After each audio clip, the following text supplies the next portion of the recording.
Donc cette vidéo va simplement servir de support coup de pouce à la réalisation de la gomme.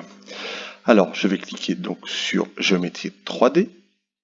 Je vais comme précédemment enlever les axes et je vais commencer par faire la partie parallélépipédique de ma gomme. Pour cela, je vais créer donc un polygone régulier. Je vais placer deux points A et B et mon polygone aura une base avec 4 points. Après cette partie, il faudra extruder cette figure plane. Je vais donc dans la partie solide, extrusion de prisme, je me mets sur la face ABCD et j'extrude. Maintenant, il me faut réussir la partie qu'on dira biseauter de cette gomme. Alors, cette partie, c'est un prisme, d'accord, à base triangulaire. Donc, il faudra bien repérer les endroits où devra démarrer cette base que je vais extruder par la suite. Donc, je vais commencer par faire une droite parallèle, donc à la droite AE, passant par E. Je vais donc cliquer sur E, sur la droite AE, et j'ai une parallèle noire.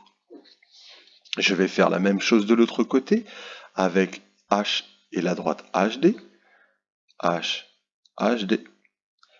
Et maintenant, je vais créer une parallèle à la droite EH passant par ces deux droites noires précédemment tracées.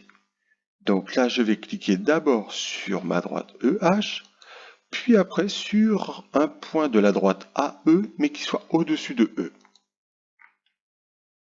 Voilà. Il va falloir identifier l'autre point d'intersection, celui qui est au-dessus de H, entre ces deux droites noires. Pour ce faire, je vais cliquer sur l'onglet A, je choisis intersection, et je vais lui dire, c'est l'intersection entre cette droite horizontale et cette droite verticale. Un point J apparaît. À partir de ce moment, il va donc falloir que je fabrique ou que je dessine donc une figure plane qui est un triangle. Il faudra que je l'extrude ensuite. Je vais donc prendre pour triangle donc un polygone et la partie que je vais extruder, ce sera IFE. Et il ne faudra pas oublier de revenir au point I. Donc je vais cliquer sur I, F, E, I.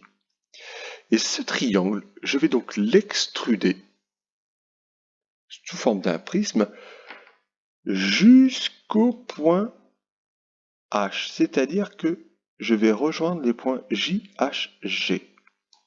Voilà. Même s'il vous donne d'autres points en superposition, vous venez d'obtenir donc la forme de la gomme. Vous pouvez aussi effacer les constructions des droites parallèles noires en cliquant sur chacune des droites, clic droit, et décocher afficher l'objet, comme ceci. Et maintenant, avec l'outil visualisation 3D, vous pouvez visualiser votre gomme.